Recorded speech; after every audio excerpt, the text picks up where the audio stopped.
जय श्री कृष्ण। राधे राधे मित्रों। भगवान श्री हरि विष्णु की कृपा आप सब पर बनी रहे। लोमहर्षण जी कहते हैं, राजकुमार सत्यव्रत भक्ति, दया और प्रतिज्ञावश विनय पूर्वक विश्वामित्र जी की स्त्री का पालन करने लगा। इससे मुनि बहुत संतुष्ट हुए। उन्होंने सत्यव्रत से इच्छा अनुसार वर मांगने के लिए कहा।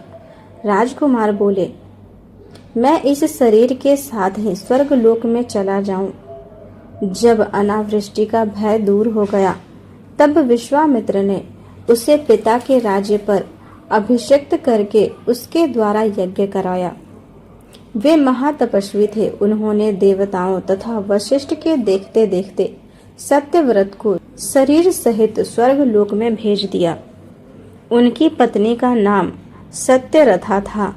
वह केकय कुल की कन्या थी। उसने हरिश्चंद्र नामक निष्पाप पुत्र को जन्म दिया। राजसूय यज्ञ का अनुष्ठान करके वे सम्राट कहलाए। हरिश्चंद्र के पुत्र का नाम रोहित था।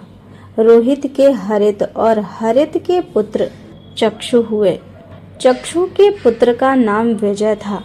वे संपूर्ण पृथ्वी पर विजय प्राप्त करने के कारण विजय कहलाए। विजय के पुत्र राजा रुरुक हुए, जो धर्म और अर्थ के ज्ञाता थे। रुरुक के वृक, वृक के बाहु और बाहु के सगर हुए। वे गर अर्थात विष के साथ प्रकट हुए थे, इसीलिए उनका नाम सगर हुआ। उन्होंने भृगुवंशी और वो मुनि से आग्नेय अस्त्र प्राप्त कर ताल जंग और है नामक क्षत्रियों को युद्ध में हराया और समूची पृथ्वी पर विजय प्राप्त की। फिर शक, पल्लव तथा पारदों के धर्म का निराकरण किया। मुनियों ने पूछा, सगर की उत्पत्ति गर के साथ कैसे हुई? उन्होंने क्रोध में आकर शक आदि महातेजस्वी शत्रुओं के कुलोचित धर्मों का निराकरण क्यों किया? यह सब विस्तार पूर्वक सुनाइए। लोमहर्षण जी ने कहा, राजा बाहु व्यसनी थे, अतः पहले है नामक क्षत्रियों ने ताल जंगों और शकों की सहायता से उनका राज्य छीन लिया। यवन, पारद, कंबोज तथा पल्लव नाम के गणों ने भी हयों के लिए पराक्रम दिखाया। राज्य छीन जाने पर राजा बाहु दुखी हो पत्नी के साथ वन में चले गए। वहां उन्होंने अपने प्राण त्याग दिए। बाहु की पत्नी यादवी गर्भवती थी। वे भी राजा का सहगमन करने को प्रस्तुत हो गई। उन्हें उनकी संतान ने पहले से ही जहर दे रखा था। उन्होंने वन में चिता बनाई और उस पर आरूढ़ हो पति के साथ भस्म हो जाने का विचार किया। भृगुवंशी और मुनि को उनकी दशा पर बड़ी दया आई। उन्होंने रानी को चिता में जलने से रोक दिया। उन्हीं के आश्रम में वह गर्भ जहर के साथ ही प्रकट हुआ। वही महाराज सगर हुए और उन्होंने बालक के जात कर्म आदि संस्कार किए, वेद शास्त्र पढ़ाए तथा आग्नेय अस्त्र भी प्रदान किया, जो देवताओं के लिए भी दुस्सह है। उसी से सगर ने है वंशी क्षत्रियों का विनाश किया और लोक में बड़ी भारी कीर्ति पाई। तदंतर उन्होंने शक, यवन, कंबोज, पारद तथा पल्लव गणों का सर्वनाश करने के लिए उद्योग किया। वीरवर महात्मा सगर की मार पड़ने पर वे सभी महर्षि वशिष्ठ की शरण में गए और उनके चरणों में गिर पड़े। तब महातेजस्वी वशिष्ठ ने कुछ शर्त के साथ उन्हें अभय दान दिया और राजा सगर को रोका। सगर ने अपनी प्रतिज्ञा तथा गुरु के वचन का विचार करके केवल उनके धर्म का निराकरण किया और उनके वेश बदल दिए। शकों के आधे मस्तक को मुड़कर विदा कर दिया। यवनों और कंबोजों का सारा सिर मुदा दिया। पारदों के सारे केश उड़ा दिए। धर्म विजय राजा सगर ने इस पृथ्वी को जीतकर अश्वमेघ यज्ञ की दीक्षा ली और अश्व को देश में विचरने के लिए छोड़ा। वह अश्व जब पूर्व दक्षिण समुद्र के तट पर विचर रहा था, उस समय किसी ने उसे चुरा लिया और पृथ्वी के भीतर छिपा दिया। राजा ने अपने पुत्रों से उस प्रदेश को खुदवाया। महासागर की खुदाई होते समय उन्होंने वहां आदि पुरुष भगवान विष्णु को, जो हरि, कृष्ण और प्रजापति के नाम से भी प्रसिद्ध हैं, महर्षि कपिल के रूप में शयन करते देखा। जागने पर उनके नेत्रों के तेज से वे सभी जलकर भस्म हो गए। केवल 4 ही बचे, जिनका नाम था वृषिकेतु, सुकेतु, धर्मरथ और पंचनद। ये ही राजा के वंश चलाने वाले हुए। कपिल रूपधारी भगवान नारायण ने उन्हें वरदान दिया कि राजा इक्ष्वाकु का वंश अक्षय होगा और उनकी कीर्ति कभी मिट नहीं सकती। भगवान ने समुद्र को सगर का रूप बना दिया और अंत में उन्हें अक्षय स्वर्गवास के लिए भी आशीर्वाद दिया। उस समय समुद्र ने अर्घ्य लेकर महाराज सगर का वंदन किया। सगर का पुत्र होने के कारण ही समुद्र का नाम सागर हुआ। उन्होंने अश्वमेघ यज्ञ के उस अश्व को पुनः समुद्र से प्राप्त किया और उसके द्वारा 100 अश्वमेघ यज्ञ के अनुष्ठान को पूर्ण किया। हमने सुना है राजा सगर के 60,000 पुत्र थे। मुनियों ने पूछा, साधुवर, सगर के 60,000 पुत्र कैसे हुए? वे अत्यंत बलवान और वीर किस प्रकार हुए?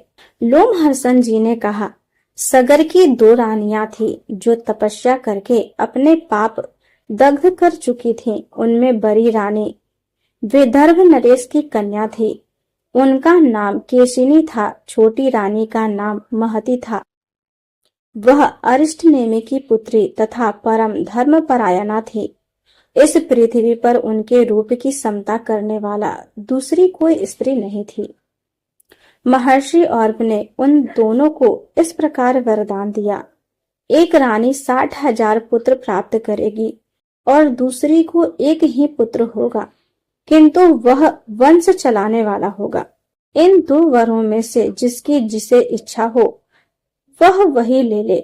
तब उनमें से एक ने 60,000 पुत्रों का वरदान ग्रहण किया और दूसरी ने वंश चलाने वाले एक ही पुत्र को प्राप्त करना चाहा। मुनि ने तथास्तु कहकर वरदान दे दिया। फिर एक रानी के राजा पंचजन हुए और दूसरी ने बीज से भरी हुई एक तुम्बी उत्पन्न किया। उसके भीतर तिल के बराबर 60,000 गर्भ थे। वे समय अनुसार सुखपूर्वक बढ़ने लगे। राजा ने उन सब गर्भों को घी से भरे हुए घरों में रखवा दिया और उनका पोषण करने के लिए प्रत्येक के पीछे एक एक धाय नियुक्त किया। तत्पश्चात क्रमशः 10 महीने में सगर की प्रसन्नता बढ़ाने वाले वे सभी कुमार उठ खड़े हुए। पंचजन ही राजा बनाए गए। पंचजन के पुत्र अंशुमान हुए, जो बड़े पराक्रमी थे। उनके पुत्र दिलीप हुए, जो खटवांग के नाम से भी प्रसिद्ध हैं, जिन्होंने स्वर्ग से यहाँ आकर 2 घड़ी के ही जीवन में अपनी बुद्धि तथा सत्य के प्रभाव से परमार्थ साधन के द्वारा तीनों लोक जीत लिए। दिलीप के पुत्र महाराज भगीरथ हुए, जिन्होंने नदियों में श्रेष्ठ गंगा जी को स्वर्ग से पृथ्वी पर उतारकर समुद्र तक पहुंचाया और उन्हें अपनी पुत्री बना लिया। भगीरथ की पुत्री होने के कारण ही गंगा जी को भागीरथी कहते हैं। भगीरथ के पुत्र राजा श्रुत हुए। श्रुत के पुत्र नाभाग हुए, जो बड़े धर्मात्मा थे। नाभाग के पुत्र अम्बरीश हुए, जो सिंधु द्वीप के पिता थे। सिंधु द्वीप के पुत्र अयुताजित हुए और अयुताजित से महायशस्वी ऋतुर्पन की उत्पत्ति हुई, जो धूत विद्या के रहस्य को जानते थे। राजा ऋतुपर्ण महाराज नल के सखा और बड़े बलवान थे। ऋतुपर्ण के पुत्र महायशस्वी आर्तुपर्णी हुए। उनके पुत्र सुदास हुए, जो इंद्र के मित्र थे। सुदास के पुत्र को सौदास बताया गया है। वे ही कलमाशपाद के नाम से विख्यात हुए तथा राजा मित्र सह भी उन्हीं का नाम था। कलमाशपाद के पुत्र सर्वकर्मा हुए। सर्वकर्मा के पुत्र अरण्य थे। अरण्य के 2 पुत्र हुए, अनुमित्र और रघु। अनमित्र के पुत्र राजा दूलीदूह थे। उनके पुत्र का नाम दिलीप हुआ, जो भगवान श्री रामचंद्र जी के प्रपितामह थे। दिलीप के पुत्र महाबाहु रघु हुए, जो अयोध्या के महाबली सम्राट थे। रघु के अज और अज के पुत्र दशरथ हुए। दशरथ से महायशस्वी धर्मात्मा श्री राम का प्रादुर्भाव हुआ। श्री रामचंद्र जी के पुत्र कुश के नाम से विख्यात हुए। कुश से अतिथि का जन्म हुआ, जो बड़े यशस्वी और धर्मात्मा थे। अतिथि के पुत्र महापराक्रमी निषद थे। निषद के नल और नल के नभ हुए। नभ के पुंडरीक और पुंडरीक के क्षेमधनवा हुए। क्षेमधनवा के पुत्र महाप्रतापी देवानिक थे। देवानिक के अहिनगु, अहिनगु से सुधनवा, सुधनवा से राजा शल, शल से धर्मात्मा उक्य, उक्य से वज्रनाभ और वज्रनाभ से नल का जन्म हुआ। मुनिवरों, पुराणों में दो ही नल प्रसिद्ध हैं। एक तो चंद्रवंशीय वीरसेन के पुत्र थे और दूसरे इक्ष्वाकु वंश के धुरंधर वीर थे। इक्ष्वाकु वंश के मुख्य मुख्य पुरुषों के नाम बताए गए।